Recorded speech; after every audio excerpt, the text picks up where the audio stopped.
Just answering questions with WAP Tech. What's your take on the release of genetically modified mosquitoes? A group of people in the area said a lot of things, including the benefit of it. What about the creatures that eat these genetically modified mosquitoes? Remember when ladybugs were imported from another country that weren't native? They're more aggressive and actually bite people when normal ladybugs don't. Ladybug larvae will bite a person.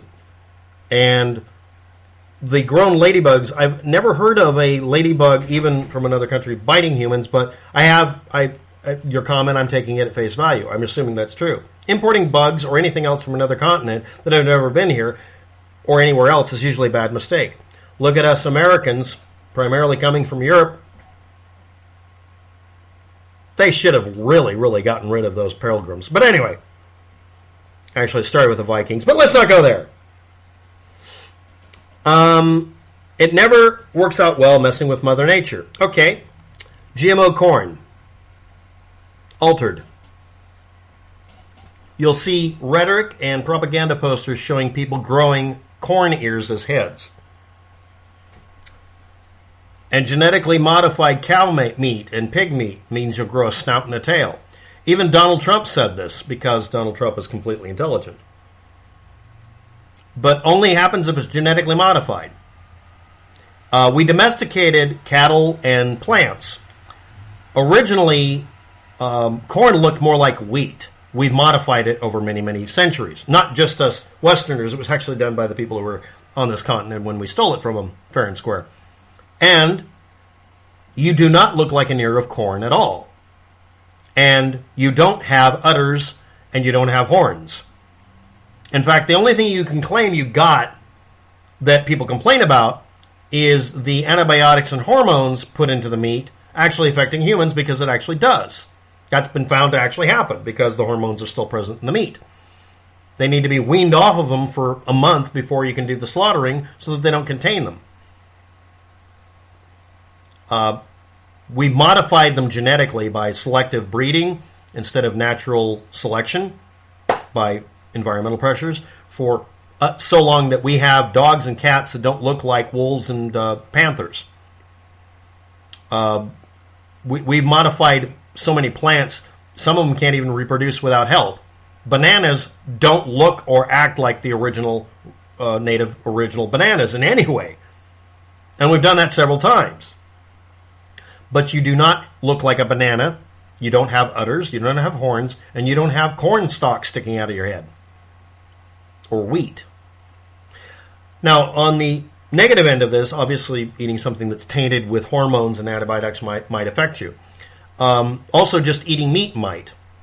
Did you know that vegetarians claim that by not eating meat, which has genetics much more similar to a human, that's their claim, that they're able to avoid cancers that you would get if you eat them? Well, if you eat meat.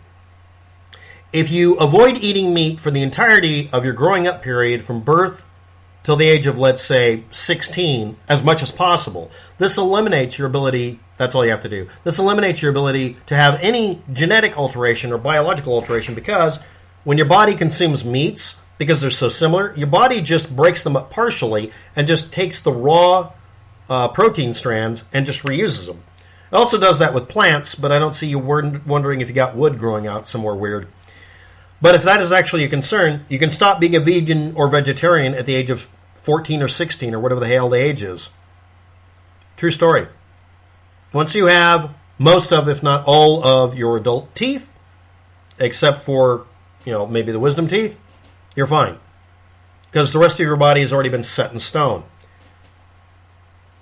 You can just eat plant-based proteins to replace everything. You can use meat beaters. Version of meat patties or whatever. But you don't have to be a vegan or vegetarian for the rest of your life. Yes, I'm taking seriously the wrong argument that the vegans and vegetarians do. The vegans and vegetarians make these claims all the time, but they don't tell you, the cutoff point's like 14 or 16. Belief isn't fact. Eating GMO corn doesn't turn you into a corn cob. Eating GMO meat doesn't make you grow horns and an udder. That's actually a spare tire. That's my spare tire. I call it my man udder. Don't look for the man horns. Next.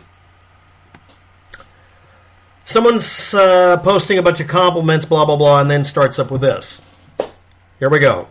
Viral diseases weren't discovered at one point. They were not yet understood. However, the diseases and the causative agents in most cases, or the pathways they took, were. Until we could identify a new thing called a virus, we didn't know about it. For the same reason we didn't know about bacteria, we didn't know about funguses. We also didn't understand poisons very well. We didn't understand why two plants that look absolutely identical, one can be poisonous, one isn't.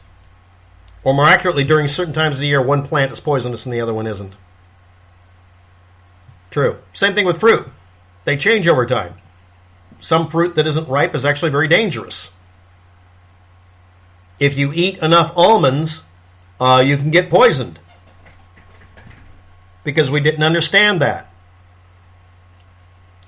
Now, somebody going back very far in time to look for an example where all of those things are unknowns, or we can never know the answer because somebody in authority said so, that's authoritarianism. Looking back in the past, saying, these are the steadfast rules, I'm an authority, I can never be wrong. Ignoring the fact that 2 years later, the person you're citing said, I was really wrong, we've discovered new things, here are the new set of rules, or they were ignoring the fact that the person who made the assertion said, this is what we know so far. I'm a real scientist. We don't know everything. I can find 100 examples where I'm wrong here, but this works for the most of it. It's a rule of thumb. Koch's postulates are basic investigative logic concerning cause and effect for disease. Viral diseases weren't yet discovered in Koch's time when he made his first set of postulates. He revised them later because he was well aware that he had invalidated one of his first principles, or postulates. There are many diseases that don't cause an illness in everybody. The person is either resistant, but they still have it.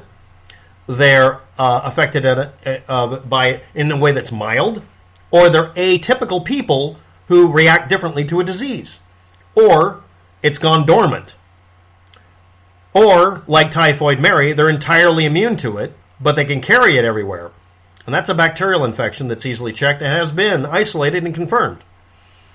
And the thing that causes cholera was found in healthy people and unhealthy people. The unhealthy people were cholera patients, and the healthy people were a conundrum for them to figure out until it dawned on them that Koch might have been wrong. This happened before he made up these postulates. He acknowledged examples like this in other diseases, saying, my first postulate is not an absolute. That's not a direct quote, but it's pretty close. And later on, he actually got into arguments with people who were quoting his own work to him by misquoting it, because they didn't like germ theory. He wasn't even doing germ theory. He was thinking it was caused by poisonous particles or something that had gone bad. He didn't know. He didn't care. Just let's get some basic principles here. We'll work out the details later.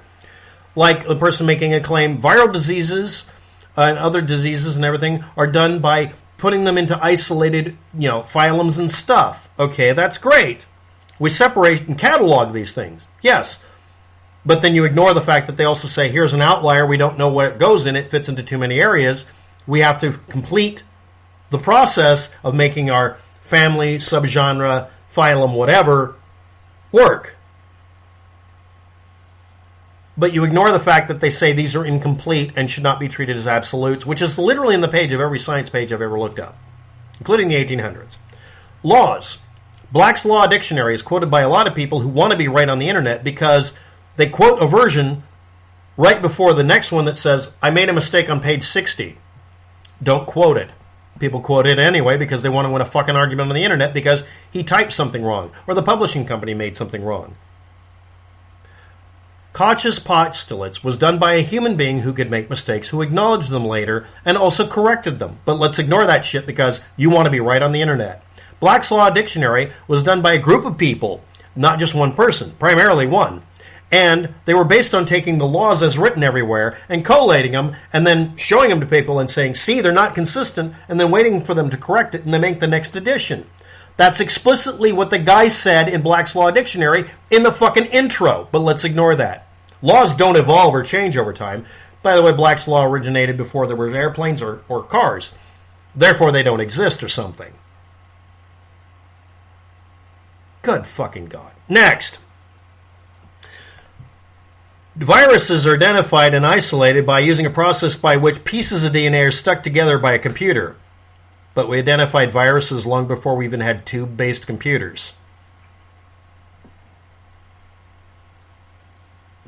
You are wrong. And then it's compared to other viruses using the same method. Again, because your first principle, first postulate, is just fucking not true, I don't have to listen to this, right? Oh, that only works when you want to win an argument. When you're losing an argument, that's excluded methodology. That's a rhetorical method. No, it isn't. You're starting off with a principle that doesn't make any fucking sense.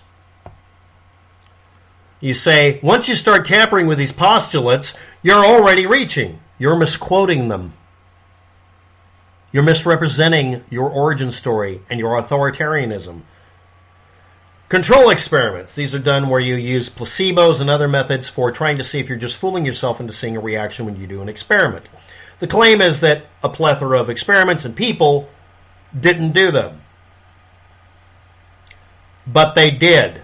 They didn't do them immediately if it was an emergency, or didn't do it immediately when they were trying to find out if something worked at all, but they did them later. But let's ignore the update. Let's ignore the corrections a year later in the next edition, because I want to win an argument on the internet. Seeing a pattern here? Claim monkey kidney tissue is found in medications. No, they're used in the process of creating some of the materials that are used to make the medication, but they don't contain monkey cells. Why did you post that? Why the fuck would you do that? Oh, because there was a contamination incident involving monkey cells that were diseased. Yes, that happened. Because they weren't supposed to be in the final medication. The medication doesn't contain monkey cells unless it's an accident. But no, technically it's true, and that's the best kind of true of all. In one case, in one fucking year, you're right. But you're not right because, again, it wasn't intentional. No, medications don't contain monkey cells. And you're not going to turn into a monkey by eating the medication or having it injected. Donald Trump. Diseases are symptoms caused by many different factors. Heredity, genetic disorders, etc. aside, it's damn near impossible to fully identify the culprits of a person's disease, even when mainstream standards are used.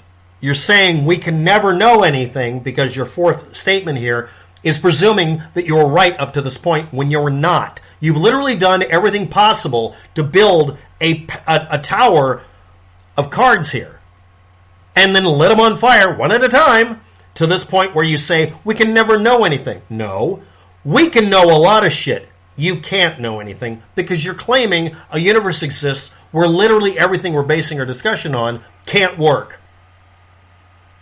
I'm saying your methodology for this isn't just flawed, it's deliberately done that way. Or not. And then the person says, I found a video the other day that captures some of the points I'm making and was entertaining. I'm not entertaining, but I'm correct. That's entertaining and probably lying. It's not a mistake when an activist tells you something that was proven to be a falsehood a long time ago. It's just called lying. In case you're interested, it's called Spacebusters channel, BitChute, most recent video, posted 21st June. I genuinely wish you all the best, etc., etc., and he's being very nice at this point. Rounding it up. Using GMO scaremonger propaganda tactics fails if you take away the GMO and say, I don't have udders and horns from eating cow meat. I don't have a pig snout from eating hot dogs. And I don't have feathers sticking out of my butt from eating chicken. If I had all of those things, I'd be a much more interesting person to discuss things with at a party. I am very, very upset about none of this coming true. Saying it's GMO doesn't magically make any of that shit happen, and it doesn't cause anything eating the animals or whatever to be poisoned. And you can test for that, and that has been done. Whether it's mosquitoes, corn, cows, or whatever. Next, misquoting history about the law or medical universe that we have to deal with doesn't change whether or not you're just misquoting or just lying. All of these are related by somebody somewhere getting something like money on PayPal or whatever for lying to you and you not deciding to stop paying them. Thanks for watching. Have a good day. Good luck with all that.